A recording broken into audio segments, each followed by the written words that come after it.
Oke ya, kita coba untuk membahas tentang dunia perkapalan ya, khususnya untuk pengiriman-pengiriman material di laut, tongkang, dan perizinan-perizinan pelayaran yang perlu teman-teman juga tahu gitu ya. Jadi ketika nanti mulai ada kegiatan atau usaha atau dunia kontraktor teman-teman yang ingin melakukan pengiriman di laut. Jadi saya kasih sedikit masukan ya. Jadi dunia perkapalan dan dunia pelayaran ini itu ibarat kata sama seperti saudara kandung ya. Jadi satu sama lainnya tidak bisa dipisahkan ya. Karena ketika ada kapal atau tongkang berarti harus dilengkapi dengan dokumen-dokumen izin pelayaran ya. Adapun dalam dunia kontraktor yang saya geluti sekarang,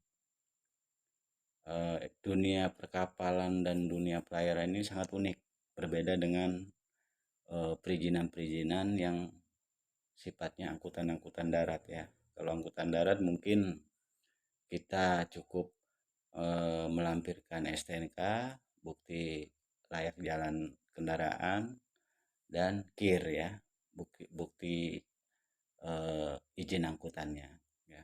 Tapi kalau di dunia pelayaran itu dokumennya sangat komplit ya, baik dengan perizinan KSOP-nya dan untuk airut-nya serta institusi KRI melalui angkatan lautnya ya. Karena kalau hal-hal dokumen pelayaran itu tidak kita tempuh ya berarti pengiriman material kita terhambat ya, karena di dunia kontraktor ini rentang dengan pekerjaan yang dikejar target ya. Adapun eh, jeda waktu pengiriman material di laut juga berbeda dengan di darat ya. Dia tidak bisa diprediksi sampainya kapan atau diukur dengan jamnya bisa sampai kapan gitu ya. Karena tergantung cuaca juga ya. Berbeda dengan di darat, kalau jeda waktunya 2 jam sampai ya kita pastikan kurang lebihnya pasti sampai. Tapi kalau di laut ini sangat unik ya. Jadi sebagai seorang yang bergelut di bidang kontraktor harus paham dengan keadaan yang semacam ini. Adapun dokumen-dokumennya juga harus kita tempuh sebelum kapal ini berlayar ya. Tapi sebelum berlayar kita juga harus dengan dunia perkapalan itu jeli dengan kualitas tongkang atau kapal yang kita sewa ya. Artinya jangan sampai kualitas dari tongkang atau kapal yang kita sewa ini berkendala di fisik atau bodinya. Makanya pengecekan itu harus betul-betul secara mendetail ya. Di satu sisi juga sistem sewanya juga per hari atau biaya casnya ya. Apalagi nanti kita ketemu di pelabuhannya. Kalau di darat pengiriman material sifatnya datang langsung bongkar, tapi kalau di pelabuhan tidak bisa ya. Itu uniknya ya. Jadi di pelabuhan juga uniknya ketika bersandar pun semuanya dengan perizinan, izin sandar ya kan. Nah, kemudian ketika berlayar itu pun harus ada izin berlayarnya. Bahkan ketika mau keluar dari dermaga pelabuhan itu harus aja ada izin pandu namanya yang dikeluarkan oleh KSOP. Jadi kapal pandu ya. Padahal kalau saya pikir secara eh, mata nyata itu sebenarnya keluar tinggal keluar aja. Tapi di situ tidak. Jadi harus dipandu juga dalam radius sekian mil baru dilepas gitu loh. Jadi memang baru pertama kali saya menggeluti di dunia kontraktor ini untuk pekerjaan di laut ya. Yang semuanya itu harus dengan sabar dengan fokus, dengan teliti, karena apabila kita melewati atau ada yang dilewati dalam perizinan ini, itu bisa menghambat ke proyek kita, proyek lautan kita, ya. Karena sekarang ini kita sedang mengejar target pekerjaan proyek kelautan ini sesuai dengan target yang diharapkan, ya. Karena proyek kita juga proyek negara, jadi semuanya itu dengan aturan, ya.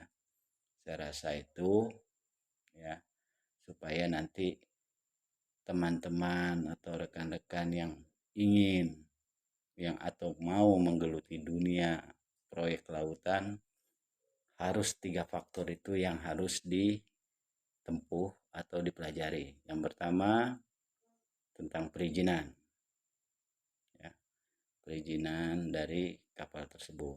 Yang kedua, cek fisik kapalnya, apakah layak jalan atau tidak.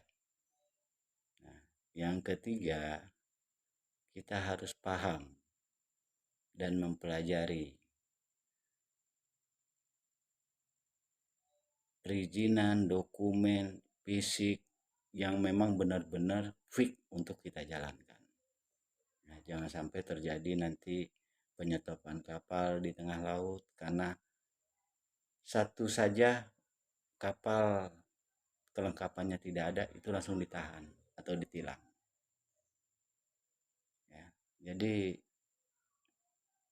tidak ada negosiasi di sana, tidak ada yang namanya eh, kapal jalan jalan jalan terus tanpa ada, tidak ada, ya. Jadi memang dunia kelautan ini sangat ketat, ya, di NKRI ini, ya. Dan saya baru tahu, dan saya selama saya di dunia kontraktor baru tahu dan paham bahwa oh begini caranya pengiriman lewat laut. Oh begini caranya dokumen-dokumen yang harus disiapkan ketika kapal itu ingin membawa material lewat laut, ya. Jadi kalau memang rekan-rekan ada yang ingin menanyakan, silakan di kolom saya. Insya Allah saya jawab semuanya, ya, dengan keilmuan yang ada sama saya selama ini serta pengalaman yang ada dalam diri saya selama ini. Jadi kita saling berbagi ilmu supaya apa yang saya eh, berikan ilmu ini bisa bermanfaat untuk semua, ya. Karena di TV Sasi ini tujuan kita berbagi keilmuan agar teman-teman atau rekan-rekan yang ingin mencoba hidup untuk berpengalaman di dunia kontraktor tidak merasa bingung dari mana kita memulai, dari mana kita melakukan, dan dari mana kita menyelesaikan permasalahan-permasalahan di lapangan, ya.